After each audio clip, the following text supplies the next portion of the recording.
I've not seen such bravery. Memorize this card. You know, I've always been a fan of magic tricks, ever since I was a kid. I also used to like those ghost hunting shows on the Sci-Fi Channel, just kind of like a guilty pleasure of mine. But when you watch stuff about ghosts or the paranormal or magic, you always have to wonder, is it real? Are there really ghosts among us? Are there spirits around? Can people have psychic abilities? Am I really doing a magic trick right now? Well, you tell me. Four of spades? Psychic Detective is a game for the PC, PlayStation, and 3DO, and was released on November 30th, 1995. The developer, Colossal Pictures, lived up to their name by creating a colossal amount of full-motion video to make this game. Well, maybe it's less of a game and more of an interactive movie. The game's opening sequence is a strange montage of cats meowing, people screaming, bizarre close-ups, more screaming, lots of screaming. This one is my favorite. That is just the best scream ever.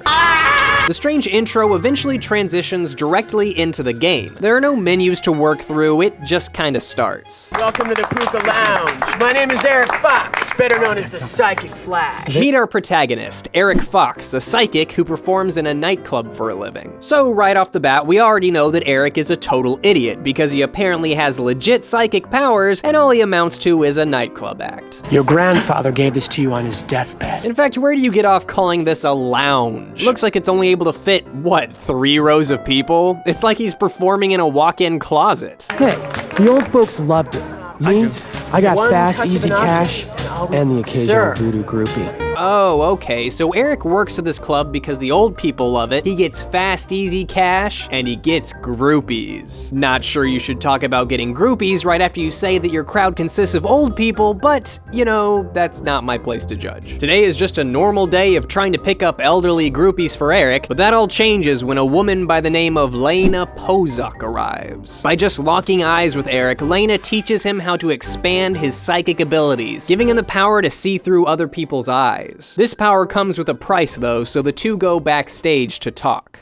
My father just killed himself. Lena, that is not how you start a conversation. Relationships don't end well if the first thing you say to a person is, my father just killed himself. I want you to go with me to a family gathering and be my eyes and ears. Nah, I'm not the mind pirate type. I can already tell that I don't like this guy. I don't like his rose-colored suit. I don't like how he says mind pirate. Real mind pirate stuff. And I don't know if he's doing it on purpose or if that's just how his face looks, but his lips seem very punchable. Lane is playing hardball though and offers him what appears to amount to thousands. Well, hundreds of dollars at least. I mean, I'm pretty sure those are 5s. Eric isn't convinced yet, but he sees a golden opportunity to make love to someone under the age of 80 for once, and asks to add some non-granny groupie groping to the cash reward. Or maybe after, we can have another special lesson. The two meet up at the supposedly dangerous family gathering, and Lena once again casually tries to start a conversation. That's where my father jumped from. Ooh, another rocky start. Let's see if Eric can save it with a smooth response. Ouch.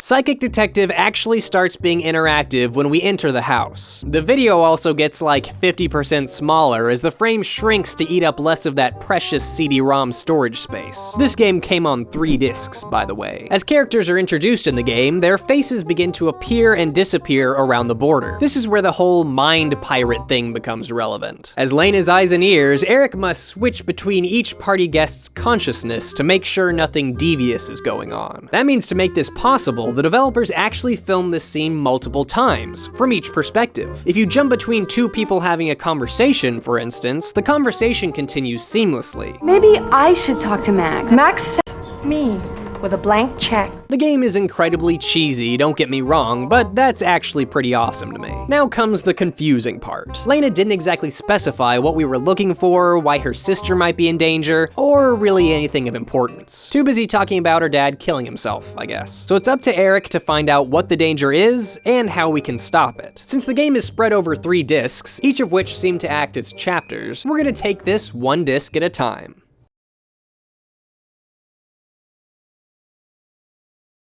Lena has quite a family gathering going on, with a large cast of characters for us to meet. There's her sister Monica, who is chatting with someone named Sylvia about... To me? Mirage Quest would like to handle your father's collection. something. How about him? Who's this guy? I don't know. Gee, for a family gathering, there sure seems to be a lot of random people wandering around. My cousin Chad. Finally, another familiar face. No, it's not famous poker champion Daniel Negreanu, it's cousin Chad. He wears a chain and tries to sell me things. Genuine Corellian onyx. You may notice that as he brandishes an object to try and pawn it off to me, I have the option of interacting with it. There are actually a lot of objects with which you're able to interact, but we'll save that discussion for when I actually interact with one. Now, I'm guessing that some of you were probably wondering what Eric's body is up to when he's looking through other people's eyes. I mean, you'd think that on autopilot, your body would, at the very least, wander around casually and look natural. What really happens is that Eric returns to his body and it's sometimes doing something really weird, like staring at a cigarette butt by a TV. And that turns out to be one of the more suspicious looking things that you could be doing. Cat paw? I mean, I don't really see a cat paw around here anywhere, but we might as well see what kind of premonitions it can give us. Watch as the amazing psychic flash identifies what animal this cat paw came from. This cat paw is from a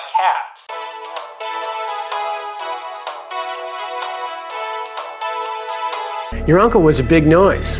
A real player in the old country. Paranormal espionage. That's all I'm allowed to say.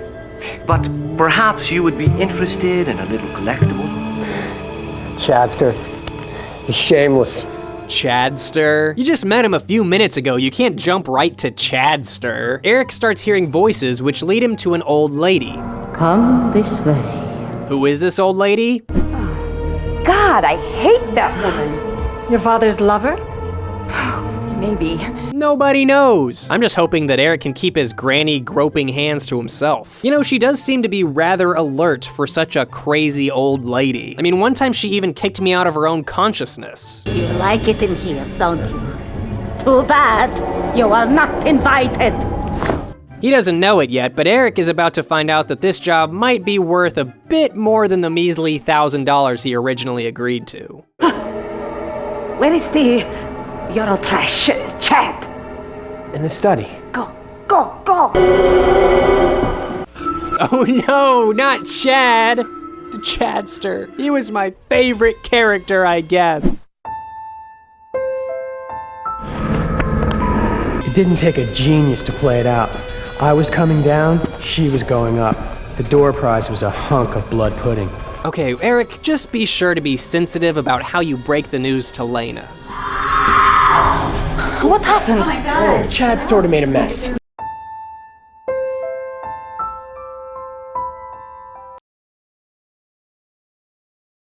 Disc 2 picks up right after the Chadster's demise, with the police arriving to the scene. I was shaking like a mail-order bride on delivery day. Blood on my shoes, and the only person I trusted was keeping big secrets.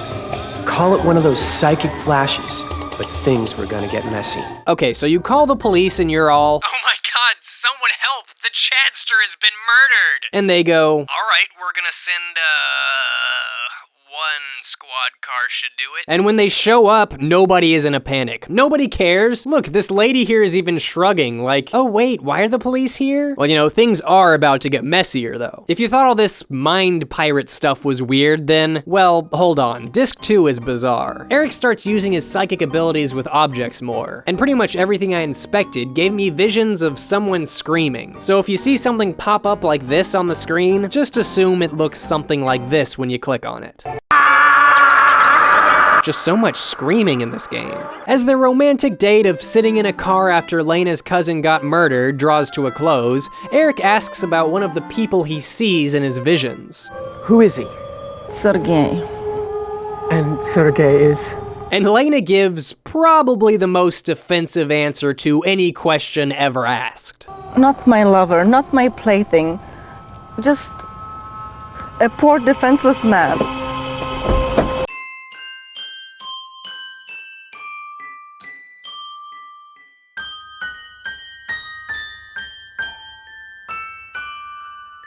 Hey, who's that guy? Not my lover, not my plaything, just a poor defenseless man.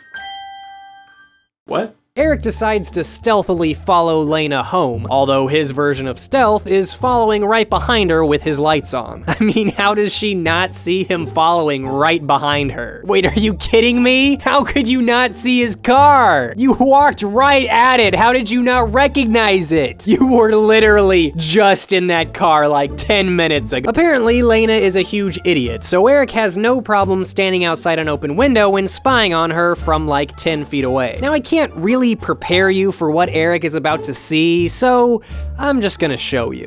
So brave! Kiki's here! Ay, so Kiki, ay, so tra-la-la, tra-la-la.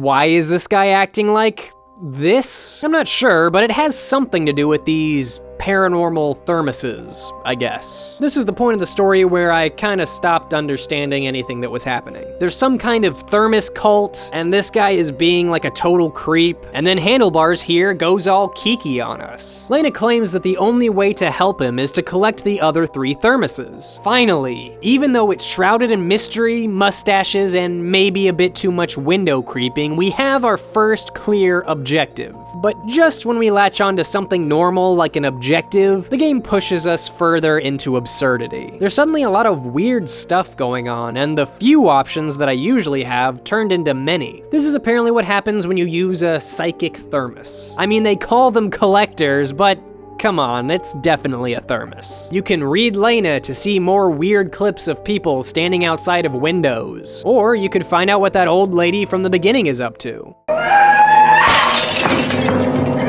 The good times! You must not hear. Well, oh, looks like our time is up. I'm kind of glad we didn't have to see what that was all about.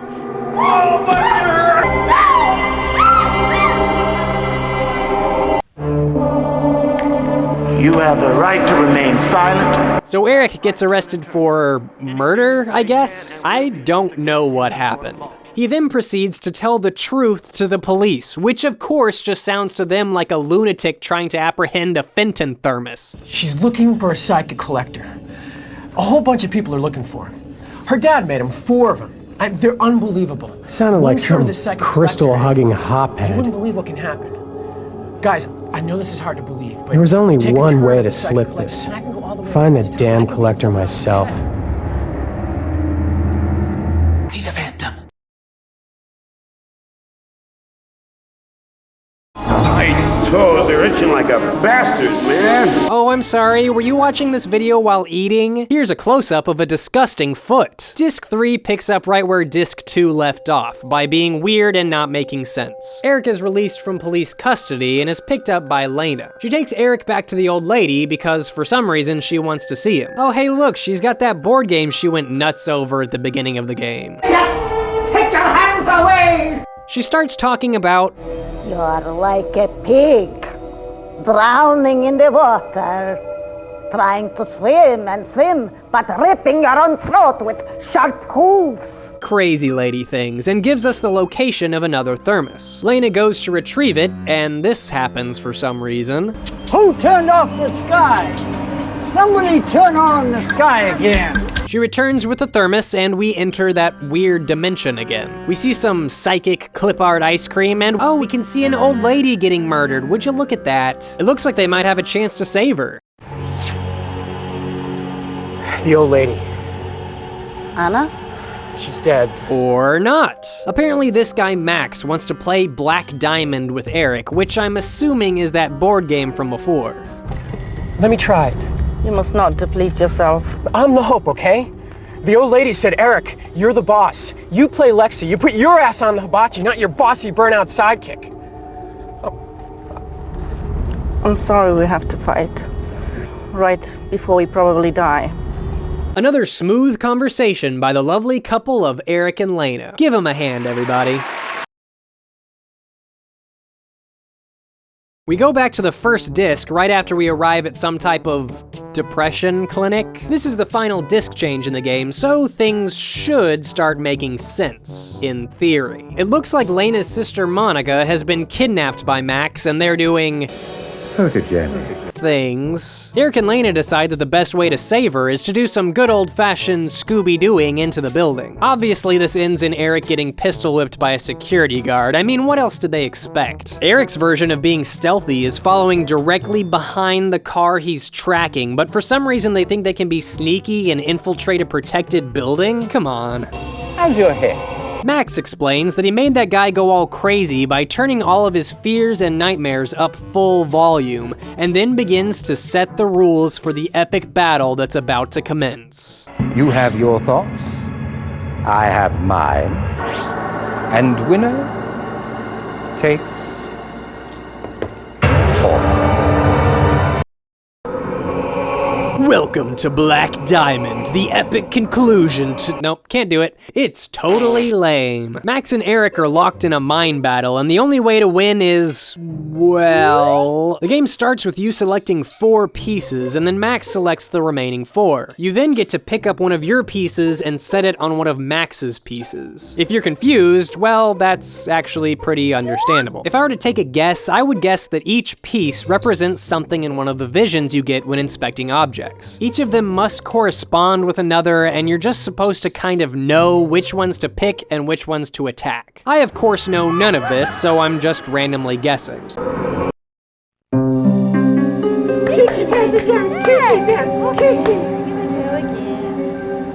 Yeah, that's me, all right. Petra of the village idiot. Gets the girl and doesn't know what to do with her. Worst part is, a little flicker in the back of my brain knows exactly what's going on. A lot of good that does me.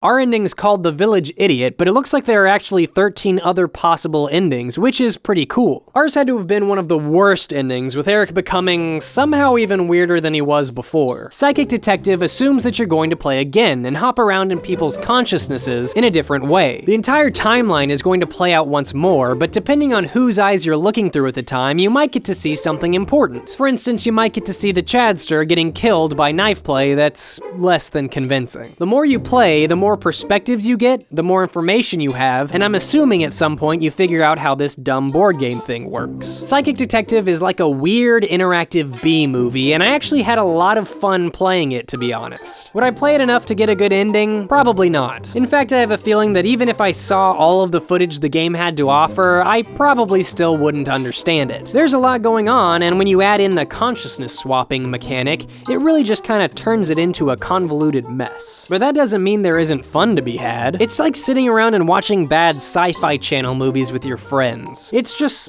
so bad it's good. Apparently, the footage from Psychic Detective was actually cut into a film version and shown at a world-renowned film festival. And I gotta say, I would be interested in watching it. I mean, not sober, of course, but I think you already knew that.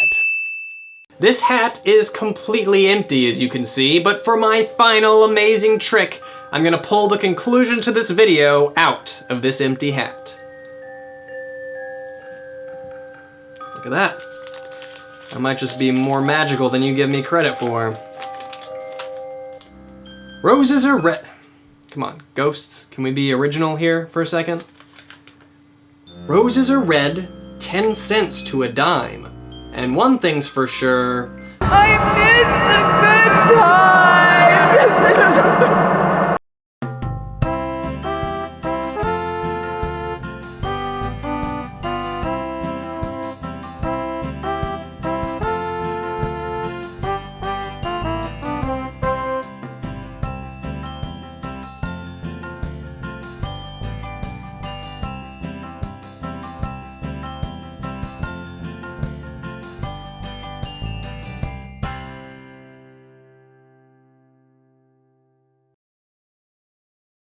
Why did Lena want you at the house? You boffing a kid? You want to be boffing her? What kind of game is she running?